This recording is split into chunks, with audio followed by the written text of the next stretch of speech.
So I'm very curious to see what the game plan is. I actually kind of like that NIP keep the same vibe band and you keep bands somewhat similar.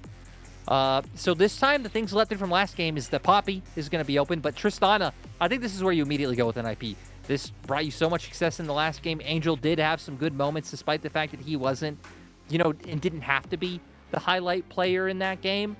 So I think definitely lean towards Tristana here. And then I wonder if they're going to be looking at jungle once again, or even just looking at another flex pick. Like, go back to that rel. It can go in either bot or jungle, and it's going to leave RNG guessing.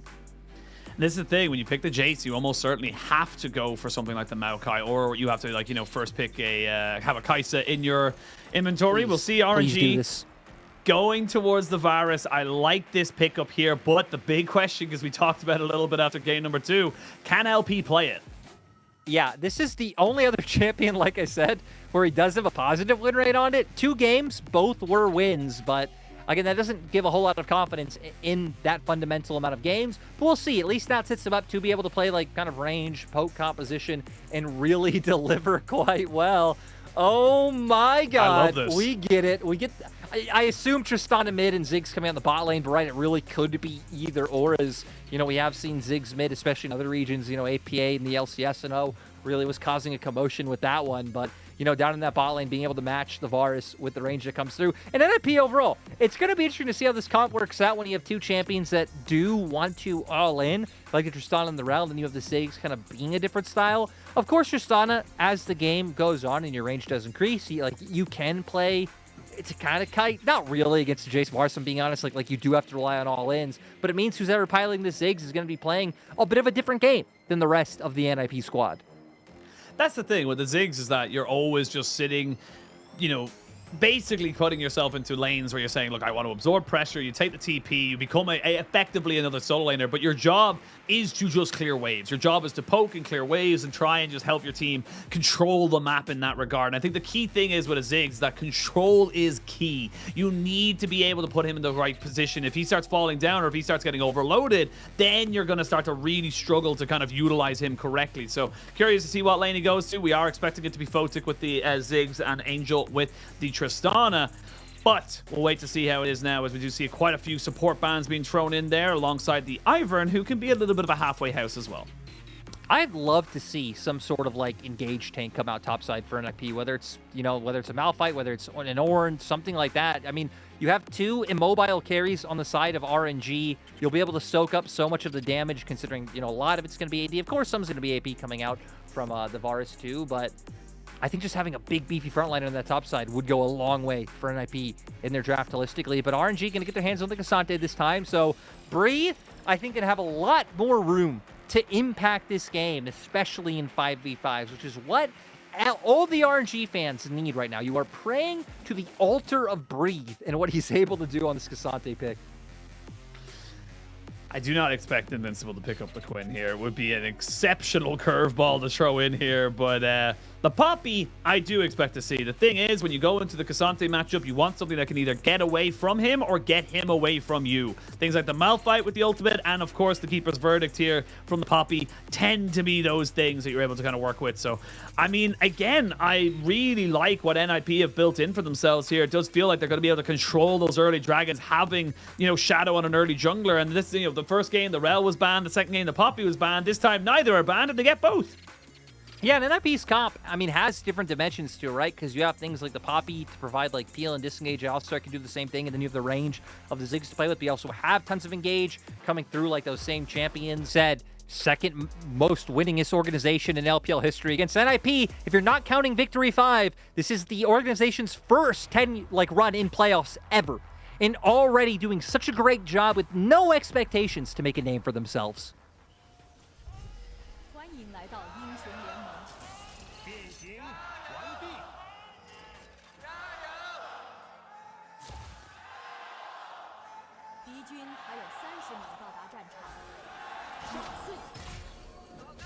Yeah, seeing an early invade here from RNG. Lila getting himself onto the Rakan, but I mean, you're taking the pulverize regardless as Zhuo, so he just catches that one out. Again, Yeah. I like that RNG go for it, but I feel like NIP were kind of saying, you know what? They're a bit desperate if they're making this one here, so we're going to just cover ourselves in all facets of the word.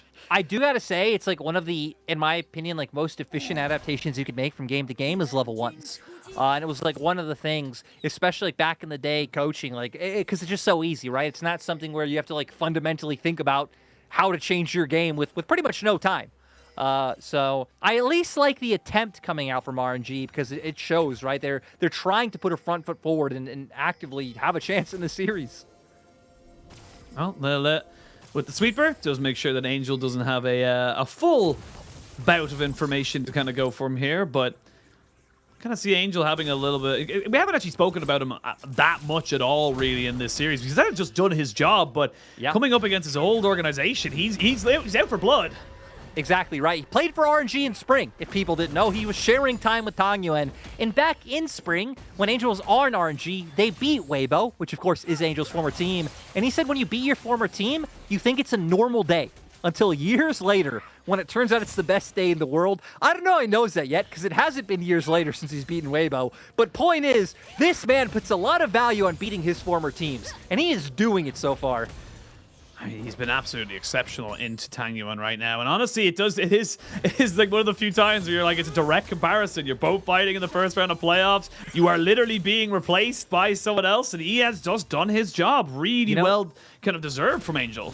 I love that first round is him against RNG, his last team, and then if NIP win here, he gets to play up against his last team, right? LvMao. So really, if NIP make a sick run here, then Angel's definitely going to have like the narrative buffs going forward. And just a reminder, NIP have no championship points. RNG only have 10. This is pretty much do or die for either of them, even if they want to like try and qualify for regionals. Like they need to go on more of a run to get those points to make their way into that regional bracket.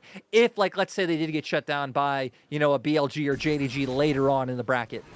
Yeah, that's the thing. We mentioned it right at the top of the day, but of course, coming into this one now, it is a lose here and you don't get another shot. That's it. 2024, we'll see you in 5 months. I always have to kind of keep saying 5 months because it doesn't make sense in my head how much time is going to pass compared to most of the regular season because of course we got Asian games and then of course we have World Championships, but there is just so much time between now and the start of 2024 because we haven't even got those dates yet. We don't even know when that's starting. So that's just again, for these pro players, you have to start thinking about that in the long term of like, right, well, where am I going to be what am I going to be doing for the next 5 months basically? Yeah, exactly right. And yeah, just it's a lot of pressure on the line here for what they're able to do. As it seems like Bree, this is his 400th game in the LPL. And now the Cassante against the Pompey. I mean, right, just going to end up being a farm lane. Typically, the Pompey is brought out into things like the Jax because of like what the Steadfast presence is able to bring in that 1v1 matchup, kind of neutralizing some of these carries.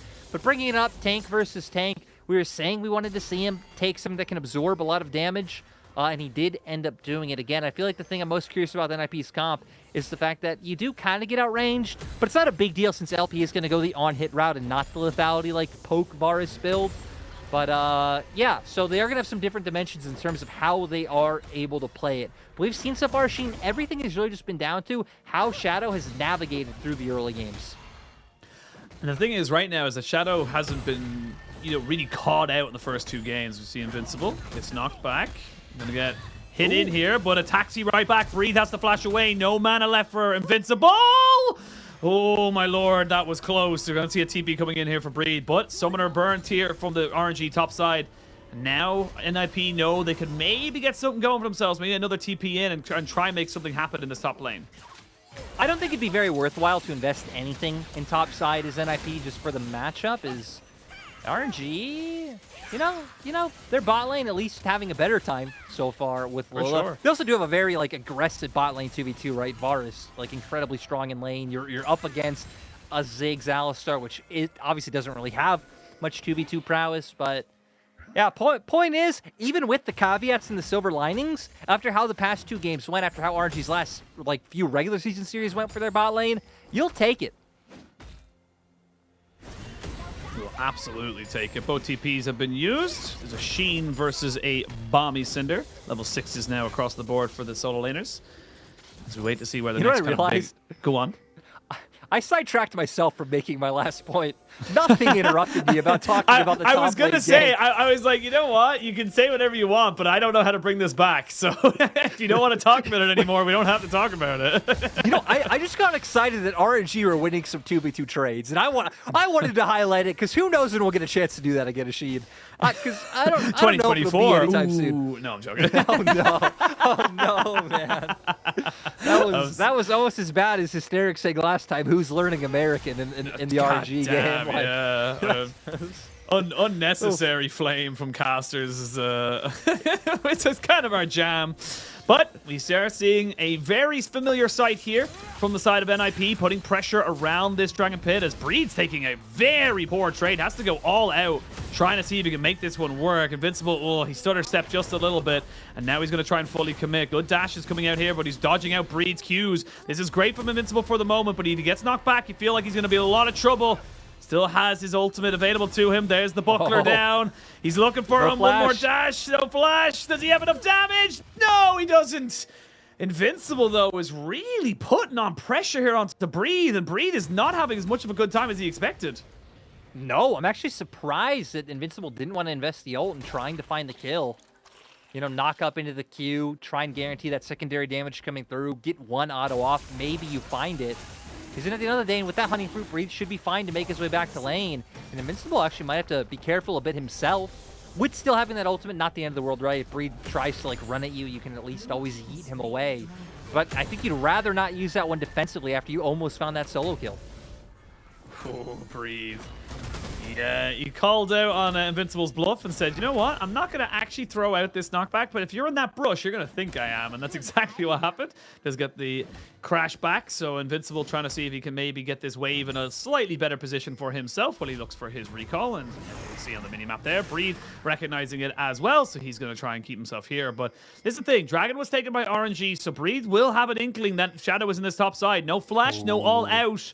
And if he can put down the steadfast presence, and oh, they now know that someone is on this top lane. Yeah, NIP, they're going to try and maybe go for it here. They're going to look to try and just burst him down before he can really do anything. There's the Magnet Storm. Do they have the damage, the crash down, the shielding? They don't really have the flash, the ignite. Lela does not quite get the kill confirmed, but now Shadow is in no man's land. And a good roam here from the mid lane of RNG secures the first blood here for RNG.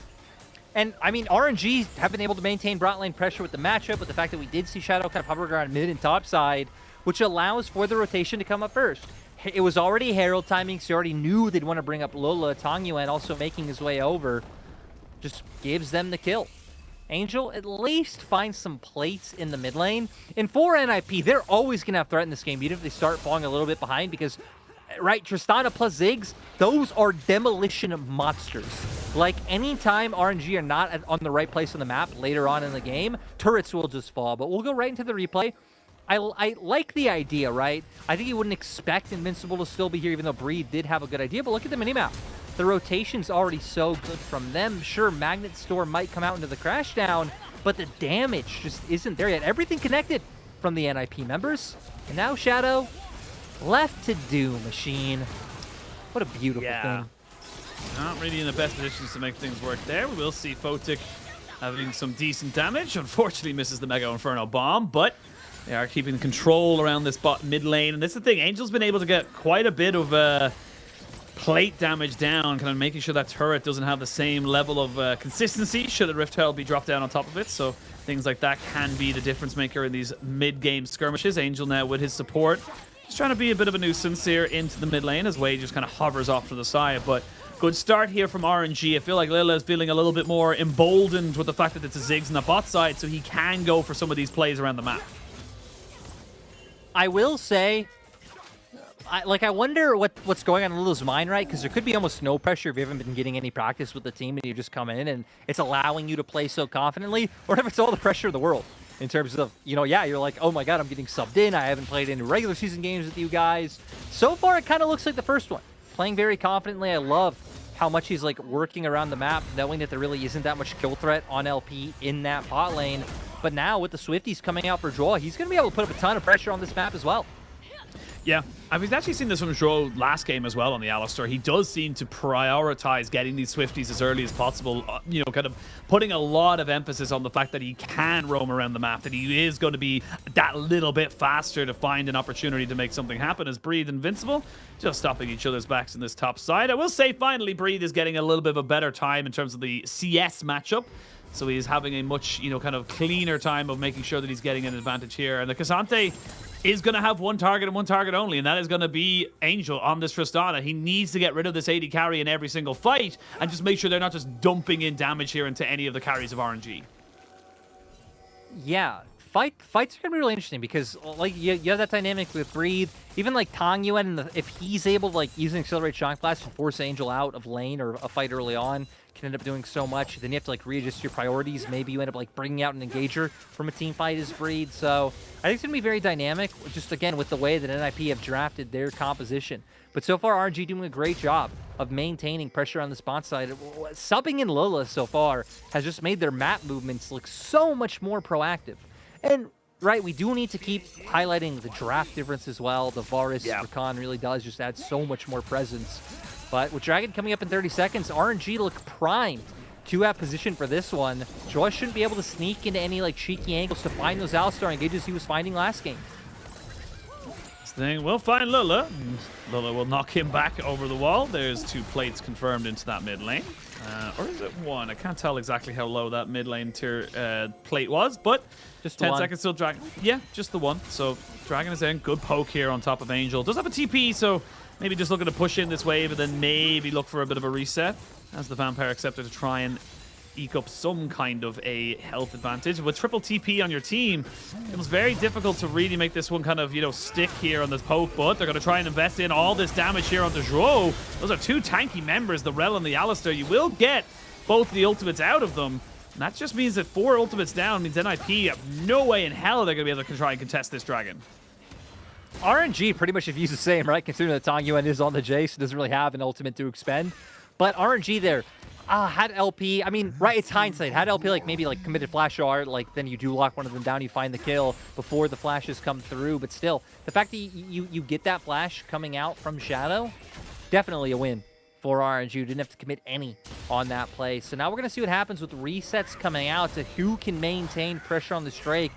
RNG are the ones who have like wards in river, but NIP, with the fact that Zhuo already coming from base, might have some tempo that they can play with, but doesn't seem like it actually. Because look where Wei is, Sheen. He's already back, that damned tree.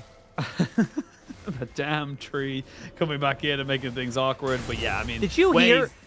Did you hear the discussion Jamada and Munchables were having about which is like the bigger tree, Maokai or Ivern? It's Maokai. Of course! I think it was Jamada who said it was Ivern. So what are you talking about? No, Ivern is just a man. Ivern was just a man who was his lore is basically he was like cutting down things in the forest, and the forest basically made him a tree to become the guardian of the forest.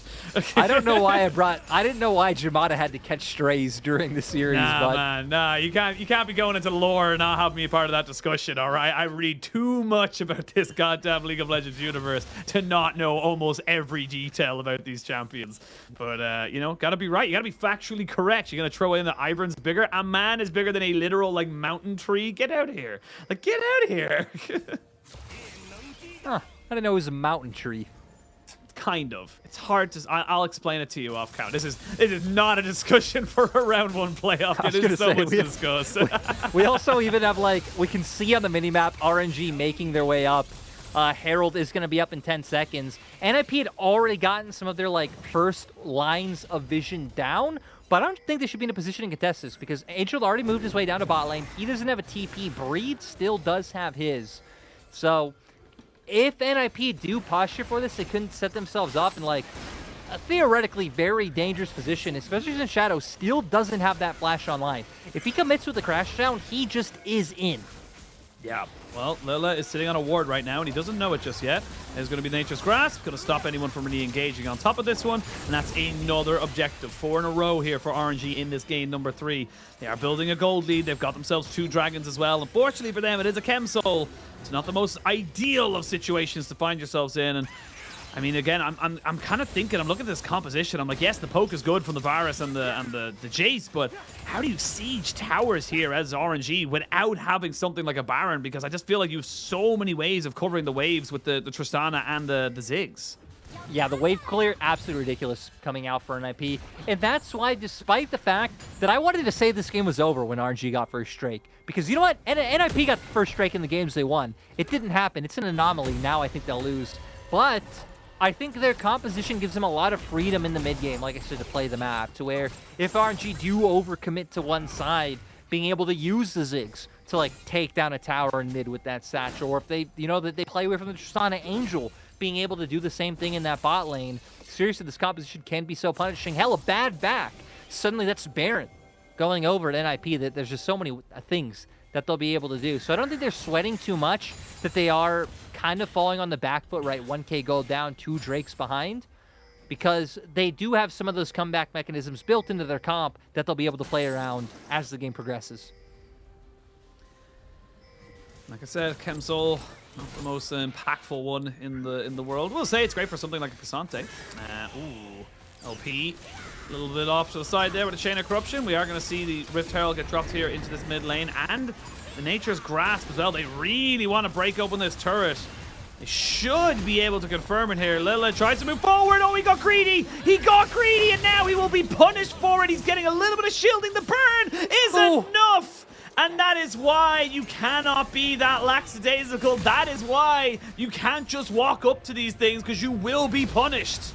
Oh, yeah, those small mistakes, all out. You're going to try and leave him, and that's a fantastic play from Breed. He's taking matters into his own hands, but now the game's starting to get a little bit weird. Now we're starting to see all of these movements happening around the map, and not quite able to get the turret, though, in the mid lane. Bot lane being pushed in. This game's starting to get a bit scrappy.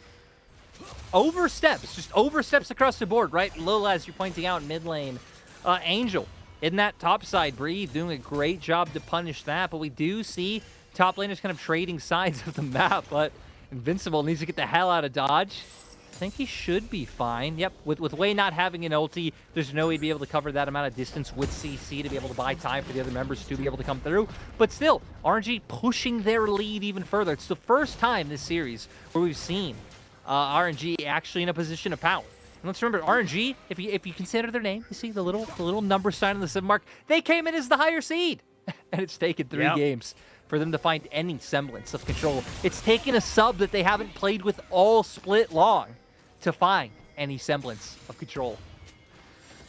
Is that control going to be enough? That's the thing. It's only, as you say, it's only a small little bit of it. Let's have a look at the replay here as we can see that Lila just kind of goes, wait guys, we can go for this. We can get this tower 100%. We committed everything. And then for some reason, Tangyuan just doesn't auto it. Just kind of leaves it, assuming it will go down. And that's enough to confirm the kill onto Lila, even though he tries his absolute damnedest as a Rakan to try and get out. But now he's without a flash and without an ignite. And of course, we do know as well as that the TP into the flash from Breed on top side led to the death of Angel. But now you're looking at no flash on Breed for this next play if he looks to try and, you know, take out someone before this dragon fight. Tangyuan so far doing a great job with this poke to make sure that NIP can't enter. And I'm sorry, I looked at NIP's comp and it threw me off that like 4 of the champions of NIP's comp have been played as supports at various times, right? Like both Ziggs and Poppy have been supports at various times, either in meta, like in pro play, or in solo queue. So yeah, the support squad not going to end up contesting the Drake, so RNG going to find themselves on a very early soul point. The position we've seen NIP find themselves in the past few games, going so solid. And now NIP, it seems like going to try to default to playing this kind of cross-map style, do have a foothold towards this top side for now. I think we're waiting for Zhuo to get involved before they can actually more confidently walk up and join the fray. And Photic doesn't have his ultimate, so that same Ziggs follow-up is Angel lost. Yeah, I was going to say Angel got hit by the knockback, which means he did not get his jump away. Breed goes all out, but that's going to be a Chem's Honey Fruit to try and bring this one back in. LP has to flash out, drops down the Chain of Corruption. As you can see, Shadow flashing away. Photic gets jumped on, and Tangyuan picks up a kill. It's the solo laners just bringing this one right back for RNG, and they will get themselves a 5-0 triple kill for Tangyuan. And finally, RNG breathe life into this game. And this is why, as RNG, you need to play around your solo laners. You need to play around your top side of the map. They've been the ones delivering all split long. They're the ones you're familiar with in terms of Wei and Breathe and that synergy from past splits. And again, we can see what Breathe has been able to do because, my God, like that initial threat he's putting on Angel. Angel feeling safe because you have Rel not too far away. On how like, Photic doesn't have ult here, so like he can't really help out with that at all. But there it is, the Q3 canceling that rocket jump like you highlighted, and then using the all out to separate him from his strong jungler. And then TP is going to end up coming out, I believe, from Tangyuan. Or does Tangyuan actually just end up running all the way around? Yeah, no, just Blast Plant's over, actually. Gets the initial shock blast off. That whole skirmish is cool, but finds his way onto Photic after the Maokai ult gets the root down. Breathe continuing to make sure that Angel can't run forward because there's a giant Cassante in his face. And it's really that separation that started all this off. But it all began with Breathe. Breathe with that beautiful Q3 on the Cassante to make magic happen. This is exactly what you want to be seeing here from RNG. Great as well, considering they threw in a brand new support. Cannot emphasize that enough, and does feel like they're finally finding a little bit of rhythm, a little bit of rhyme to make something happen. I will say that they should be able to confirm this tower pretty much without contest. Top lane, you have got Angel just pushing in that top side. He will be able to take those turrets very, very quickly now that he has the Navori Quick Blade. But what will they lose because of it? They can't really kill off these tower or these cannon minions. Because Photic's on the Ziggs. He hasn't got that damage yet. No, and I mean, at this point, I feel like it's going to be so hard for RNG's comp to play from behind. I don't feel like they have any damage to really contest in a straight-up 5v5, which is why they're committing Angel to that side lane to keep pulling on pressure and pull RNG away from the siege down in bot. Won't break open the base just yet. Angel will pick up a couple more camps on the side just to make sure he's getting as much out of this as he possibly can. I will say, Angel making sure that the NIP only lose. I've actually just the Baron gold itself, to be perfectly honest, right now. So not the worst situation to be being in golden. It hasn't exploded or broken open the game to a point where you can't actually fight. And RNG with a minute 42 that Chem Soul does get spawned onto the Rift. They will be looking to confirm that one for themselves. And honestly, I think that NRP will be happy to let that one go so they can maybe contest for an Elder, which would be a huge flip of the game. Really would. RNG gonna have just all the control in the world with, again, the push that Breathe has in bot side. And Sheen, I just want to see RNG play around this guy in this series. Like, again, he's leading in solo kills. He's leading in early game aggression. He's you know, great laning, great team fighting. So many things this guy has done well this split. And it feels like he should be the win condition for RNG. This game, they didn't necessarily need to play around him. It's been him kind of post-laning phase. But we see what he's able to do when he's on some picks that are strong in the meta, that kind of fit the game state. And I really hope if RNG can pick this one up and bring us to a game 4, that the strat just becomes keep enabling Breathe, keeps putting Tangyuan in spots where he's comfortable. Shadow did sneak his way around here. They don't actually know where he is. They haven't spotted him out just yet. They should be able to spot. No, Lilo goes past this one here. So now they know where he is. Okay, Shadow recognizes he's been caught out. And he might be in a little bit of trouble, but he should be able to walk away. There's going to be the Shirelia's battle song as he tries to get the remount going in. There's the Magnet Storm down, but he is dead. Breathe keeps the rest of NIP from joining in on that particular rescue party. And look, I like the idea from Shadow. He knows his team is behind. He knows that the only way they're going to get back into this is by finding those kind of flanks. Unfortunate, just too much vision for him to try and back away out of. Exactly. It's a desperation play. I mean, look at his items. The man is broke. He's hoping that Burger King starts selling their 20-piece nuggets for $1 again, because what else can you afford in today's world? Was that a thing? It was 20-piece nuggets for $1. Damn. A solid cheap way to get some deals. Yeah. That's a good deal. Shadow ain't getting that right now, and he needs it. He needs it on the budget he's living on. Yeah, he's going to try to get the Warmogs finished up as soon as he can, just trying to get deal with the poke coming out, but it's difficult, to say the least. I will say for NIP, they do have plenty of time before the next real fight happens. 1:30 till Baron. It's going to be difficult enough for RNG to try and 100% secure that without committing everybody to it. So we'll see what NIP can do. And they are starting to build up those third items onto their carries. So if they can get the Lord Dominic's Regards onto Angel and then potentially what looks like it could possibly a Shadow Flame onto Photic, we'll see what they want to go for at the end of it all. But Alela just having a great debut. To be perfectly honest, having a fantastic debut here on RNG, and what a time to do it. Exactly, and you know, like regardless of like the individual play or like how much impact the bot lanes had, like just RNG have looked so much more confident on the map. The draft changed, everything changed for this coming in his way. Gonna look for the engage. No follow-up gonna be able to come out from this, but it seems like for now RNG are kind of fine, pushing in waves, maintaining a deep vision line in the enemy jungle, and just waiting for this Baron to come up and try and get some more pushing power, because you hit on it earlier, right? Despite the fact that NiP are, you know, falling behind, they have great wave clear. Now with that Lord Dominic's, like, Angel's going to be able to put some threat on people like Breathe in team fights. And all it's going to take at this point is one misstep for NIP to be right back in this game. And we wait. It is RNG's game to lose. Baron spawning in 20 seconds, and they pretty much have push in every single lane. Zhuo taking a little bit of poke here from the 3.5 item Jace. Who is going to, if he can land it onto Photic or onto Angel, that is a very scary position to be in. Shadow trying to jump in here onto Breed, but crashes down straight away to get a little bit of poke onto Zhuo, which stops him from flanking around. And that's where the game kind of state is going to be right now. It's going to be about who can get what engage off, who can catch out the carries of either side before we can really go for something. But in RNG, I love this. Just say, yeah, we don't care anymore. We can go for this. They now know it's being taken, but the vision control is exceptional here from RNG.